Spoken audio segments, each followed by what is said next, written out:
లేదక్క, నువ్వింకా వాళ్ళ మీద జాలి చూపిస్తున్నావా? ఇంకా వాళ్ళు మనుషులే అంటున్నావా? వాళ్ళు నీ పట్ల ఎలా ప్రవర్తించారో మర్చిపోయావా?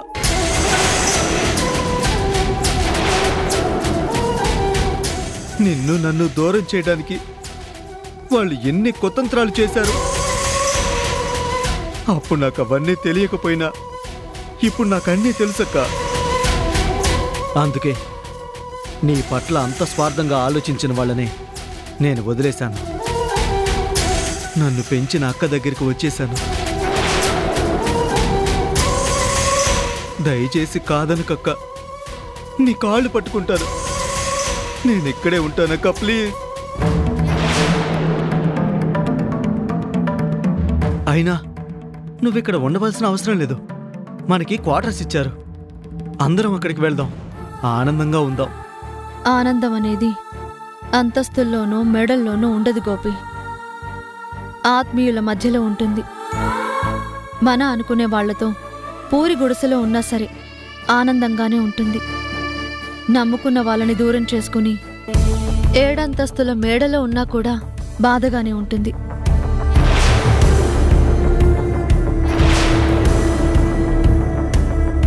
సుష్మ తప్పు చేసింది కాదు అని నేను అనను. కానీ తనని మార్చుకోవాల్సిన బాధ్యత నీది. ఎందుకంటే నువ్వు తన మెడలో తాళి కట్టావు. 7 అడుగులు నడిచి తనతోనే జీవితాంతం తోడుగా ఉంటానని అగ్ని సాక్షిగా ప్రమాణం చేశావు. అందుకే నువ్వు సుష్మా కలిసి వస్తే అందరం కలిసి ఎక్కడైనా ఉందాం. లేదంటే మాత్రం నువ్విక్కడ ఉండొద్దు. రాణి, గోపి బాధలో ఉన్నాడమ్మా. తన బాధను కూడా మనం ఆలోచించాలి కదా.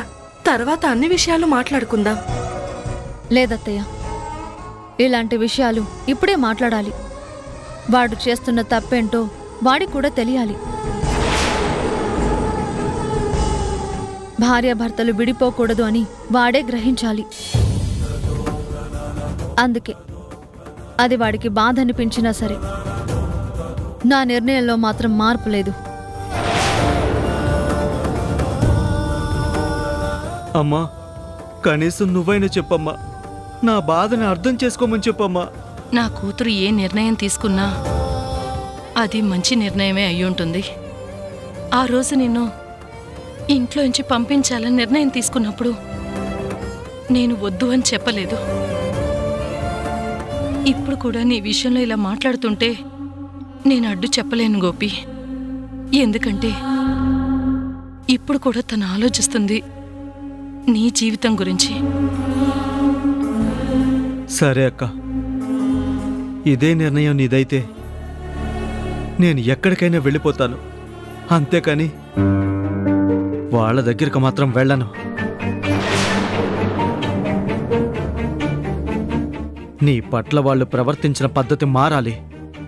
వాళ్ళకి బుద్ధి రావాలి. వాళ్ళు చేసిన తప్పేంటో వాళ్ళు తెలుసుకోవాలి. నీ కాళ్ళు పట్టుకుని వాళ్ళు బ్రతిమలాడుకోవాలి. నిన్ను క్షమించమని అడగాలి. అప్పటి వరకు నేను వాళ్ళ వైపు కన్నెత్తి కూడా చూడను. గోపి, నువ్వెక్కడికి వెళ్లాల్సిన అవసరం లేదు. లోపలికి వెళ్ళు. అన్ని విషయాలు తర్వాత మాట్లాడుకుందాం. నా భార్య మనసేంటో నాకు తెలుసు. నా నిర్ణయాన్ని తను ఎప్పుడూ కాదందో.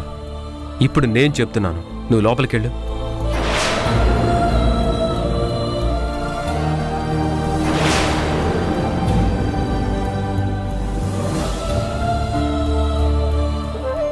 చూడురాణి, ఇప్పుడు గోపి ఆవేశంలో ఉన్నాడు.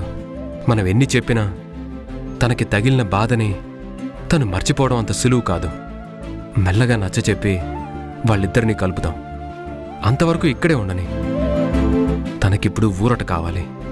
అది నీ మాటల్లోనే దొరుకుతుంది, కాదనుకో.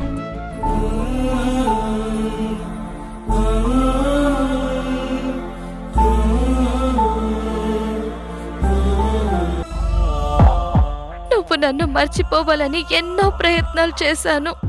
కానీ నా మీద ప్రేమను మర్చిపోలేక, అక్కకి దగ్గర కాలేక నువ్వు ఎంతో నరకాన్ని అనుభవించావు.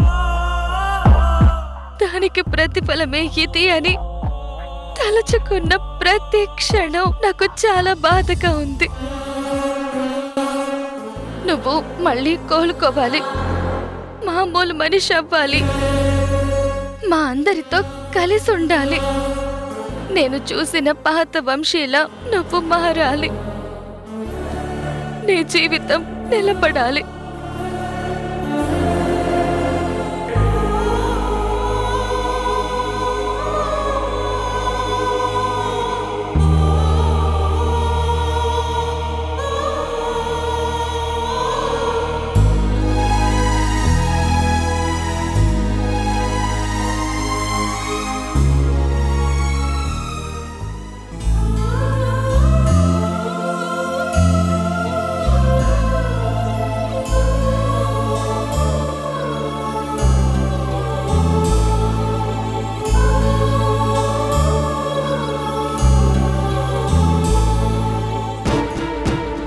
తాతి తాతి తాతి తాతి తాతి తాతి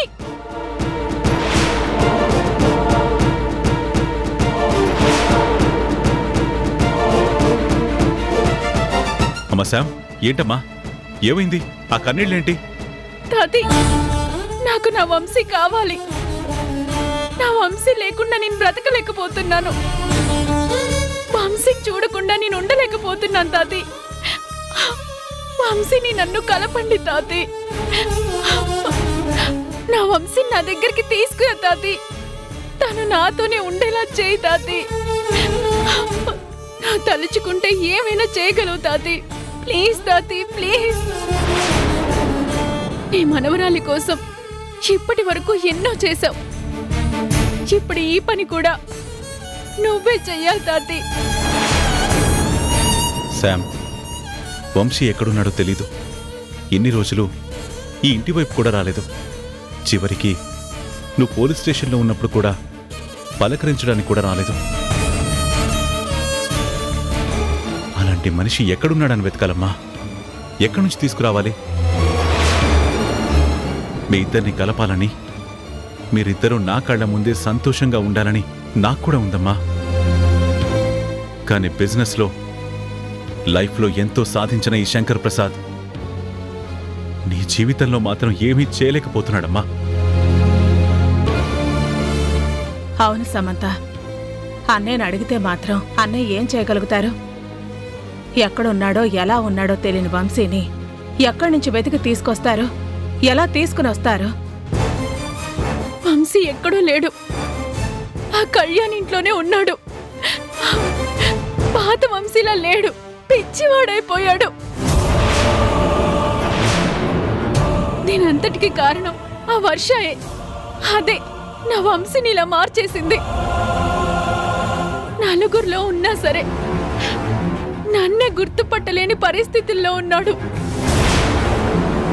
నేను వెళ్ళి పిలిచినా సరే నా వైపు చూస్తున్నాడే గాని నేనెవరో పోల్చుకోలేని పరిస్థితుల్లో ఉన్నాడు. నా వంశీ ఇంత దారుణమైన పరిస్థితికి రావడానికి కారణం ఆ వర్ష తాతి. దాన్ని మాత్రం వదలొద్దు.